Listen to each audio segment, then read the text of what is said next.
Mis saludos fraternales desde Venezuela. Vamos a tocar un tema muy importante. Se llama TEA. Abordaje naturopático de los diagnósticos médicos de autismo. El enfoque diagnóstico bajo la medicina académica alopática y el enfoque bajo la medicina perspectiva de la medicina natural. Son dos formas diferentes de observar. Vamos a hablarlo de la manera siguiente. El diagnóstico bajo una es diferente a la otra. La alimentación de una es diferente a la otra. Nosotros observamos las suturas craneales de una forma diferente, las vértebras de la columna vertebral, las intoxicaciones, el medio ambiente y la parte que tiene que ver con el yin y el yang de la medicina china. Aquí tenemos una intoxicación. Podemos intoxicarnos bajo medicamentos. Esta imagen que están observando aquí dice todo al respecto. También existe la intoxicación alimentaria, donde puede producir dolores abdominales, diarrea, fiebre, náuseas o vómito, malestar general, intoxicaciones por monóxido de carbono, y aquí podemos observar, donde está mi imagen, unas personas peleando. Bajo la perspectiva de la medicina natural, comenzamos desde el embarazo. La alopática también, pero de una forma diferente. El enfoque no es el mismo. Aquí la alimentación que indicamos nosotros a la embarazada es más proteínas que otra cosa. No nos basamos en medicamentos, ya que nosotros trabajamos con la fitoterapia, plantas, pero con una dosificación especial. Hay una diferencia al respecto. Igualmente, a los niños, la alimentación existe algo especial. Yo recomiendo particularmente que hagamos, cuando los niños comienzan a gatear, hacer una rueda, pero de frutas diferentes. El niño se va a acercar a la fruta que en realidad desea. Y esa fruta que el niño va a escoger es la que en realidad necesita más en su cuerpo. Cualquier fruta, dejen que él sea, que su naturaleza, su ser interno, manifieste lo que está necesitando. Después que una persona se encuentra automáticamente intoxicada, podemos realizar, como pueden observar de un lado, un pediluvio. Es a través de iones. Pueden ver la parte de arriba, donde se observa cuando comienza y está totalmente limpia el agua. Y después cómo salen las toxinas. Todo el mundo siempre va a tener toxinas. Usualmente nosotros recomendamos la hidroterapia. Aquí pongo en el fondo un sauna. Una de las cosas que nosotros utilizamos para desintoxicar. Muy bueno, muy recomendado. En la alimentación hay alimentos que pueden causar contratiempos para nuestro cerebro y no lo sabemos. Por eso ya se ha descubierto que sobre todo el gluten en los niños o adultos que ya sufren de autismo es imprescindible en la alimentación. Las frutas se deben consumir enteras para evitar contratiempos. Y voy a hacer como una pausa sobre todo a aquellos jóvenes como yo, que cuando tenemos cierta edad vamos perdiendo enzimas y esas enzimas impiden, cuando se pierden, digerir ciertos alimentos. el mejor médico de cada cuerpo es quien lo lleva. Vamos a hablar de algo muy especial, qué es lo que debemos consumir. Vamos a usar el puntero, tenemos aquí, déjame ver, agarro el puntero, ya aquí lo tengo. Lo que está mal, E-S-T-A-M-A-L, está mal. Por la E tenemos los enlatados, embutidos, enlatados por los conservantes y embutidos porque muchos no tienen ciertos reconocimientos del proceso de sanidad. La sal procesada que lleva un químico, esa sal tiene un contratiempo, ese químico no ayuda mucho.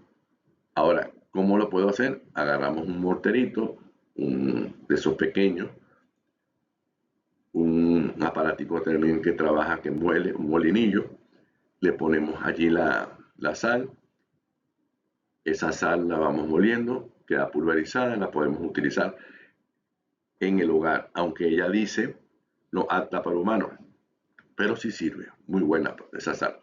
Ustedes van a la playa y toman agua de mar, ¿les pasa algo? No, todo lo contrario. Muchas personas que viven en las playas consumen, no tienen problema de tiroides. Y eso me voy a basar sobre todo a las personas que tienen consumo de trigo. Hoy, el trigo hoy en día no lleva yodo, por eso no se debe consumir mucho trigo, porque le tiene falta de yodo. Antes, más o menos hasta los años 70, el trigo llevaba yodo. Hoy en día no lleva yodo, lleva otro componente. ¿Cómo lo suplimos? Con harina de yuca, podría ser. El azúcar, que también es un veneno blanco, nos puede ayudar a enfermarnos de diferentes índoles. Ese es uno de los alimentos que hay que quitarle de inmediato a la humanidad si fuese posible y que consuma más bien en su lugar papelón. Viene de la caña de azúcar, viene una panelita también, aunque preferiblemente yo recomiendo más la miel. Después tenemos el maíz precocido, la harina precocida que consumimos mucho en Latinoamérica, Colombia, Venezuela. La harina precocida le faltan muchas cosas. Hay personas que le agregan que si chía y otras más para afrecho, para ayudar un poco. Y ayuda muchísimo al respecto. Bueno, tenemos el arroz. ¿Cómo vamos a preparar el arroz? El arroz tiene mucho almidón. Entonces agarramos una olla. Esa olla colocamos dentro de la olla que está hirviendo y la dejamos que siga hirviendo. Echamos el arroz que no vamos a consumir. Lo movemos más o menos 3-5 minutos. Lo dejamos allí, lo cocinamos de una forma normal y de esa forma lo metemos a la nevera con un plato, dejamos reposar un poquito y dejamos enfriar para que no se le creen bacterias al arroz. A toda esta lo sacamos cuando lo vamos a consumir, le sacamos el frío y hemos ayudado mucho. Me recuerdo mucho las papas arrugadas de Canarias, porque allí las papas arrugadas son muy buenas, porque tiene sal y eso sí, recomiendo que la consuman frío para que no haga tanto efecto el almidón. Y después tenemos los lácteos. Bueno, ahora seguimos con repito, la parte de los lácteos. Los lácteos vamos a agarrar y hacemos lo siguiente. La semilla de avena podemos ponerla a remojar, por poner un ejemplo. Al día siguiente, preferiblemente sin concha o cáscara, la ponemos a remojar. Al día siguiente la metemos en una licuadora. Ahí va a quedar una parte líquida y otra parte sólida. La líquida sería una lechada y la sólida la podemos usar como queso. En este caso podemos ponerle la sal marina, una pizca y con eso queda muy bien. Ahora vamos a hablar de la parte de las vértebras, de la columna vertebral y las suturas craneales. Voy a desarrollar en esta parte lo que corresponde a fisiopatología de cada vértebra. El por qué ya lo vamos a ver más adelante.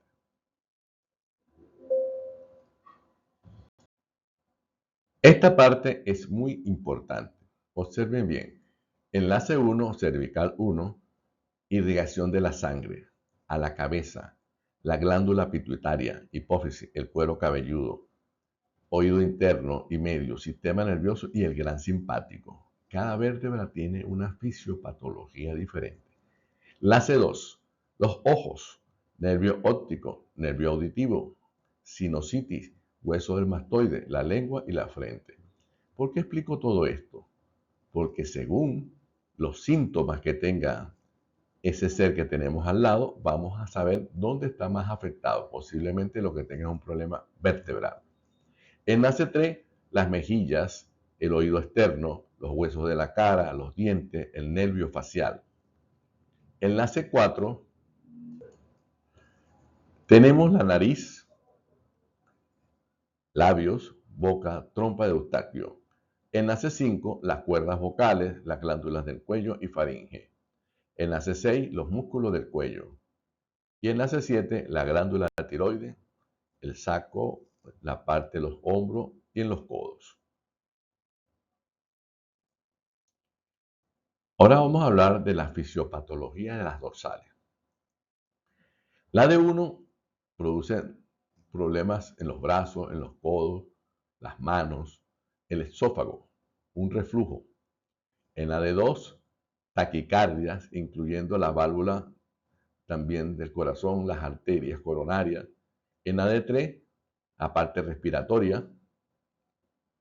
En la D4 tenemos la vesícula biliar, hígado graso. En la D5, en la D6, el estómago, no digerimos bien ciertos alimentos.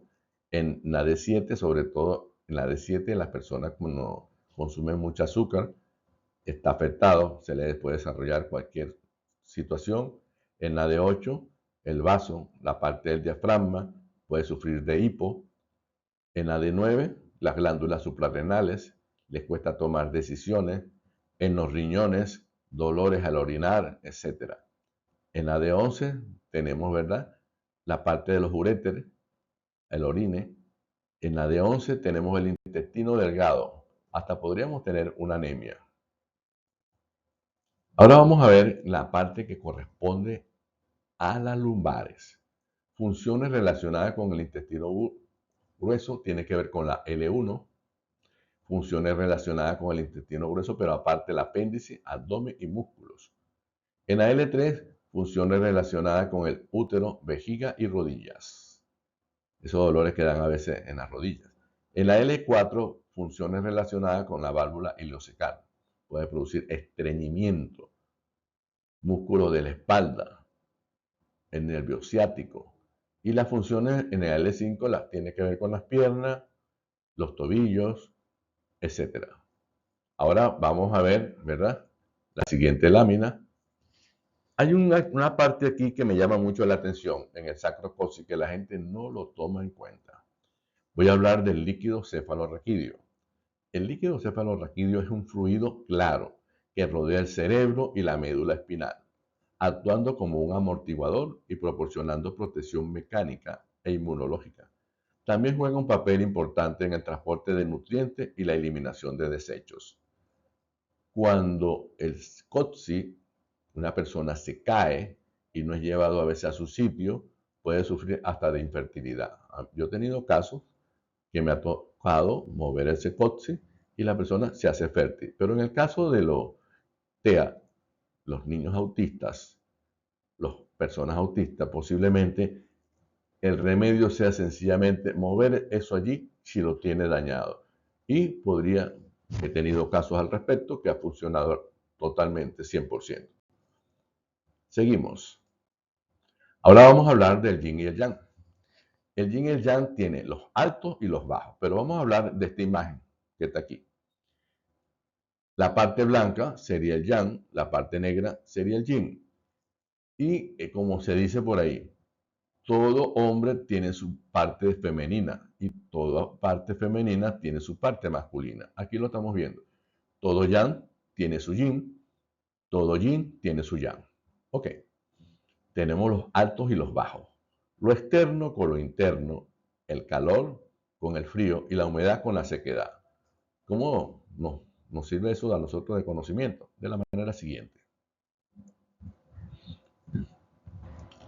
El yin y el yang. El concepto de yin y yang proviene de la medicina tradicional china y se refiere a dos energías. Hablábamos precisamente anteriormente altos y bajos, entre otras, pero complementarias que deben estar en equilibrio. La electricidad tiene su positivo, su negativo, el hombre tiene su mujer, la mujer tiene su hombre, para mantener así la salud. En el contexto de personas con autismo, en la medicina china se busca regular el yin y el yang para asegurar la correcta fluidez de la energía. Esta palabra aquí significa energía, lo que se considera fundamentalmente para la salud y el bienestar. Aquí tengo otra lámina en comparación con la acupuntura corporal. Aquí tenemos esta. Existe la acupuntura craneal, que la tenemos aquí abajo. En niños autistas porque les permite estar más libres para moverse, jugar, aprender y hablar durante el tratamiento, lo que facilita su cooperación. Ahí es donde entra la parte que corresponde que vamos a ver en la lámina siguiente. Aquí está la parte craneal que vimos anteriormente y lo vamos a desarrollar de otra manera. Yo tuve caso en una oportunidad, creo que fue en el año 2000, hace 25 años, una persona que convulsionaba y era que las suturas, no sé qué le había sucedido, pero hubo movimiento suficiente en 3 sesiones y dejó de convulsionar, solamente moviendo esto. La acupuntura craneal en personas con autismo es una terapia complementaria enfocada en mejorar los síntomas relacionados con el trastorno del aspecto autista, TEA.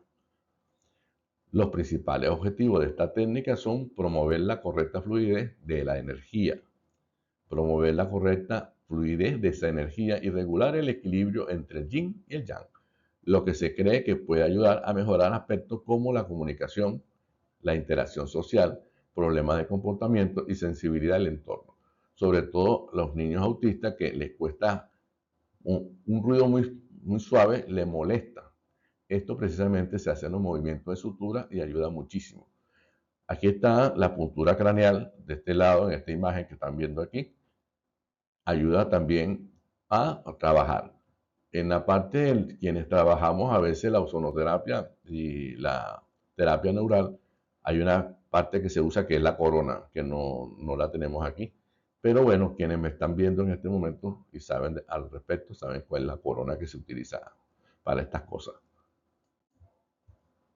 Fíjense bien esta parte aquí, el cerebro y la parte del intestino. Como es arriba, es abajo.